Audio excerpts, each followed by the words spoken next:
Be intentional for 2025, not a New Year's resolution.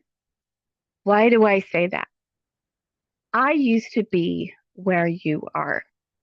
I am probably late mid career educator, I would say at this point, um, depending on exactly which facet of education you're talking about.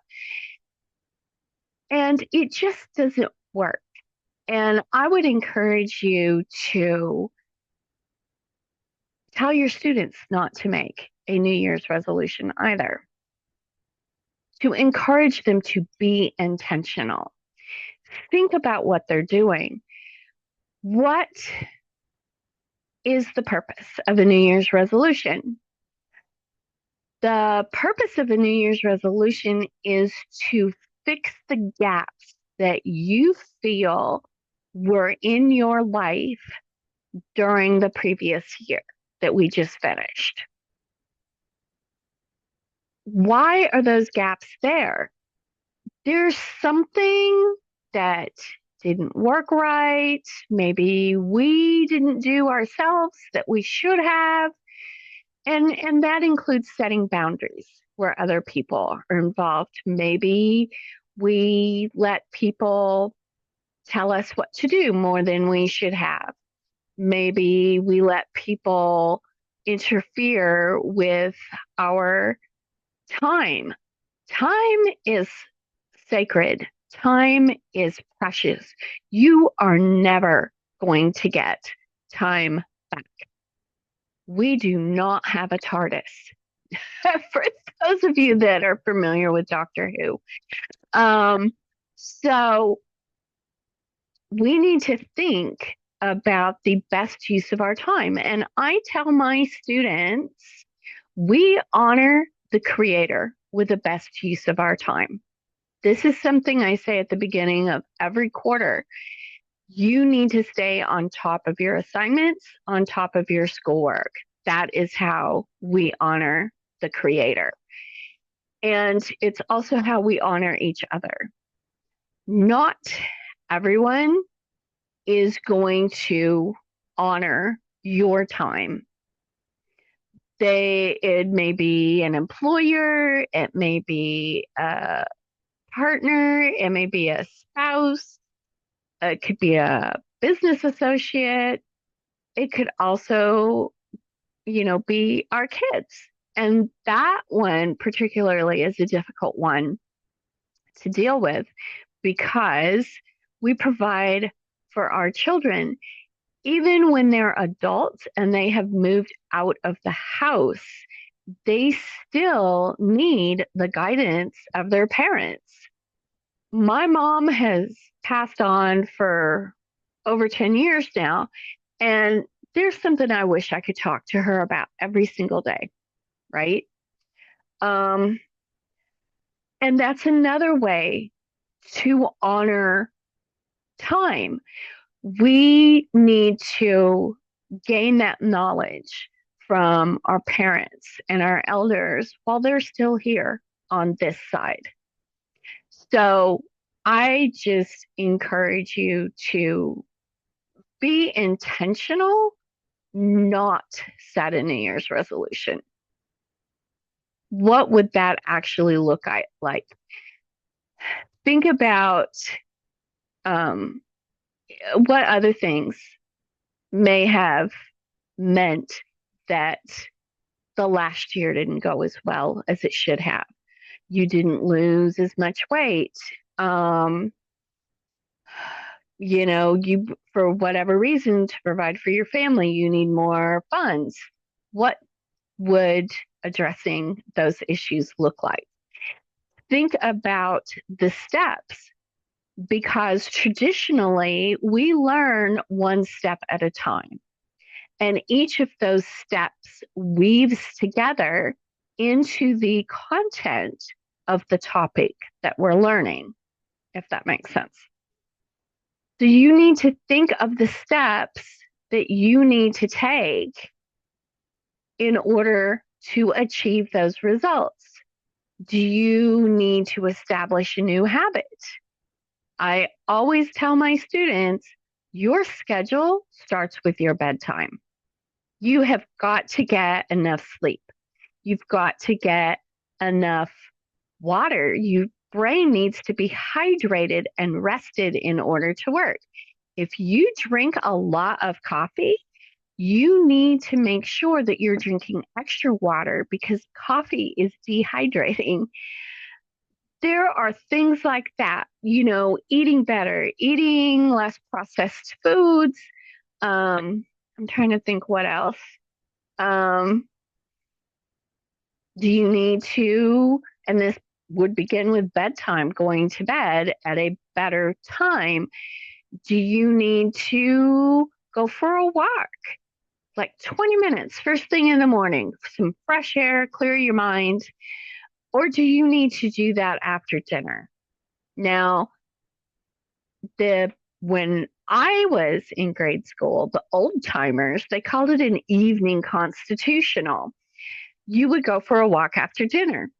It 20, 30 minutes helps your food digest, gets you some fresh air, clears all the cobwebs of the day out of your mind. And do I do that? No. Usually by dinner time, I'm exhausted. Um, and it wouldn't have worked last quarter because I was teaching all night classes. So you need to think about your life. Where can you improve it? Um, and set those steps. Start with one step. That's another reason New Year's resolutions fail is because you've got that one big end goal that you want that one big piece of change you want to see in your life, but you don't have the steps that you need to take to get there laid out. You haven't written those out. Those need to be the intention, and the end goal will happen once all those steps have taken place. Do I need to clean my desk again? Oh, absolutely. Um, we've all seen the thing where it says a cluttered mind is a sign of genius. Yes and no. At a certain point, you just cannot function mentally if you have a cluttered space. For one thing, you can't grab what you need in a timely manner. You may be able to grab 90% of it in a timely manner, but you're not going to be able to grab all of it in a timely manner. And another thing that we talked about in service this morning, I would encourage you to make a personal sacred space in your home. Is that going to be your desk area? Is it going to be your office if you have one? I don't, as you can see behind me. This is the quietest place in my apartment because we live near a trauma hospital. Um, my personal sacred space of peace is going to need to be my room. There are other things I need to do to declutter and set up my space where I can sit down to do my morning coffee and get my thoughts in order and maybe light a candle at the same time or some sage or something and set my mind on the right path for the day. My space is not set up for that right now. So that's something I'm going to be working on over the weekend. The other thing I'm going to be doing is grading. You can see I have my grading sweater on. So I am going to leave you guys with that thought for today. You will notice that a few things have changed about this channel. What the heck is an educator growth hub? You'll notice I added that onto the name.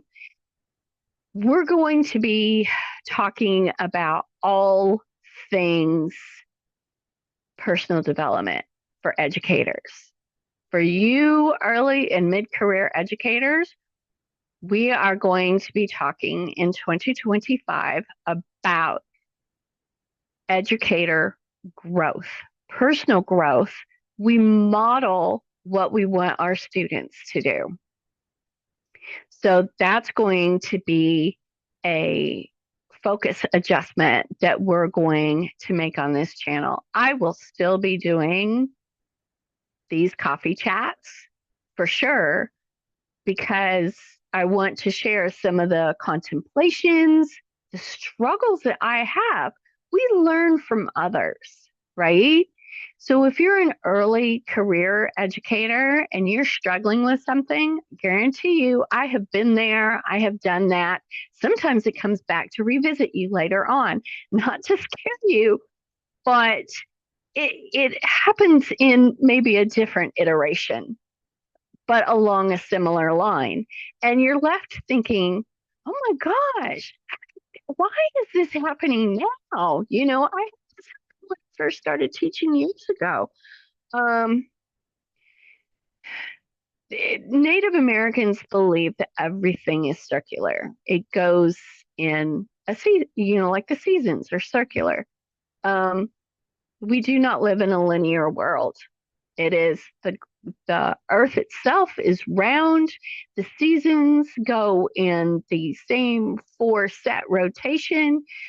Um, and sometimes the issues that we struggled with as early educators,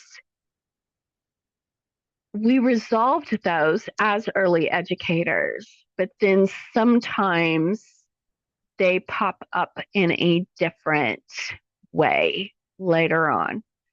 So, but the fact that you had those problems early on should help you, they help you recognize if a different version of that pops up. Now, why would there be a different version? Because we have different students all the time. We have different bosses. In education, our supervisors come and go, superintendents change out, deans move on to another college. We move on to a different college. We can't stop the rest of the physical world from affecting us. We need to put things in place so that that effect is minimal. And that is what I'm talking about doing when I'm saying be intentional, don't make a New Year's resolution. So keep your stick on the ice. We are all in this together. See you next time.